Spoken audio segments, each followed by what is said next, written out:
कल हमने ये सीखा था कि साइन 30 और साइन 60 और कॉस 60 यानी सारे ट्राइगोनोमेट्रिक रेशोज 30 और 60 एंगल पे कैसे निकाले जाते हैं, उसके लिए मैंने इक्विलेटरल ट्रायंगल बनाई थी जो कल पढ़ा था हमने। आज हम पढ़ेंगे कि 45 डिग्री अगर थीटा होगा तो ये रेशोज उस 45 पर कितने आएंगे। फिलहाल हम साइन कॉस टेन, फिर पता ही है साइन का रेसिप्रोकल कोसेक होता है और कॉस का सेक होता है और टेन का को टेंजेंट यानी कॉट होता है, वो खुद ही पता चलेंगे। इसके लिए हमें एक आइसोसेलेस ट्रायंगल लेनी है, लेकिन राइट ट्रायंगल।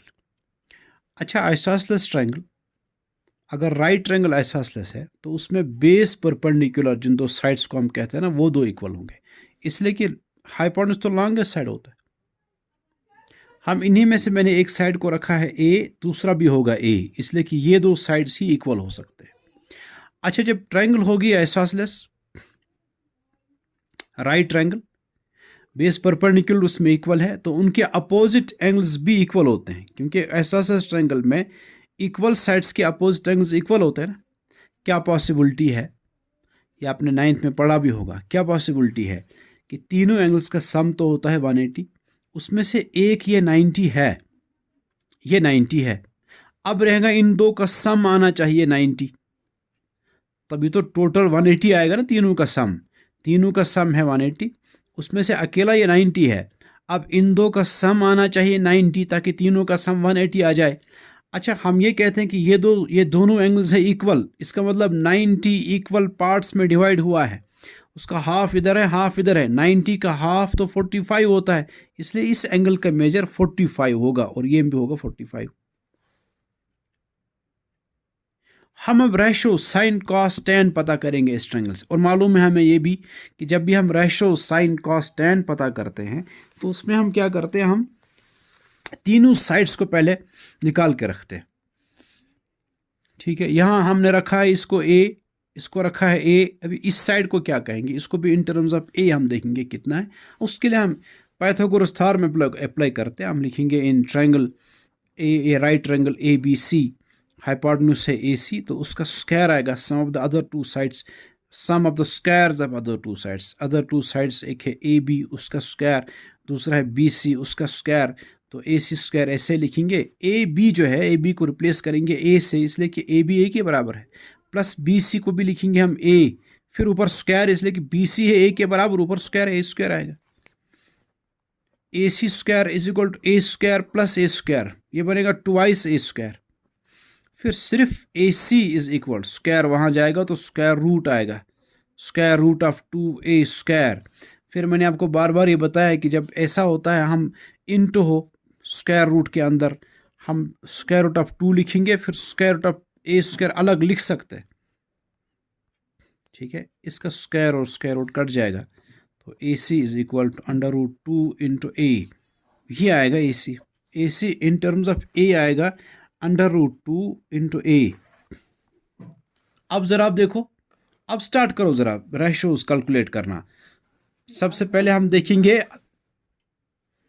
सबसे पहले हम जरा साइन 45 डिग्री, साइन 45 होगा, साइन 45 इस पर ले लो, ये इस एक्यूट एंगल पर, ये इस एक्यूट है, मर्जी है दोनों 45। अब यहां ले लो 45, साइन 45 इस पर ले रहे हैं, इसका अपोजिट साइड इस वक्त ए बी परपेंडिकुलर होगा और हाइपोटेन्यूज तो हमेशा ये साइड होता है। तो साइन 45 अगर हम ये वाला एक्यूट एंगल लेंगे, इस पे कैलकुलेट करेंगे रेशो, तो वो आएगा इस साइड का और इस साइड का रेशो। अच्छा, ये साइड ए बी है डिवाइड बाई ए सी, हम डायरेक्ट ये भी लिख सकते हैं कि ए बी ए के बराबर हमने रखा है, लिखना तो ए बी बाई ए सी है ना, मैं डायरेक्ट भी लिख सकता हूँ ये ए के बराबर है, फिर divide by A C hypotenuse वो 2a है, अंडर रूट 2 इंटू ए। देखो ए और ए कैंसिल हो जाएगा, ए वन जा, तो ये आएगा sine 45 degree is equal to 1 divide by, यहाँ सिर्फ अंडर रूट 2 आया तो साइन 45 1 बाई रूट 2 होता है। अब देखो कॉस 45 जरा ऐसे इसी पर देखो जरा कॉस 45, जब ये ले रहे हैं इस एक्यूट एंगल पे हम निकाल रहे हैं कॉस को, तो इसका एडजेसेंट साइड BC जो है, BC वो बेस है, कॉस होता है बेस पे हाइपोटेन्यूज, बेस BC है और वो a के बराबर है, तो मैं लिखूंगा उसके बदले a, फिर डिवाइड बाय हाइपोटेन्यूज, बेस पे हाइपोटेन्यूज आएगा ना, हाइपोटेन्यूज AC था लेकिन वो √2 इंटू A है, वो भी इतना ही आएगा, A1 जा। अब देखो यहाँ 1 बचा और यहाँ सिर्फ √2 इंटू 1 √2 आया, तो cos 45 भी 1/√2 है। tan 45 हमेशा साइन और कॉस का रेशो होता है, sine theta by cos theta. तो tan 45 होगा ना साइन 45 डिवाइड बाई कॉस 45, वो आएगा 1/√2 डिवाइड बाई 1/√2, 1/√2 1/√2 कैंसिल हो जाएगा, 1 आएगा। वो ऐसे भी हम कैलकुलेट कर सकते हैं फिगर से भी कि tan 45 tan होता है perpendicular by perpendicular by base. tan इस पर कैलकुलेट करें तो परपेंडिकुलर ये है, बेस ये है, परपेंडिकुलर भी A, देखो बेस भी A1 जा तो 1/1 1 होता है, तो tan 45 1 आया। ठीक है, अब हमें सिर्फ रह गया कि 0 और 90 पे ये वैल्यूज कितने आएंगे, ये रेशोज साइन कॉस tan 0 और 90 पे कितना है वो हम कल पढ़ेंगे। ठीक है।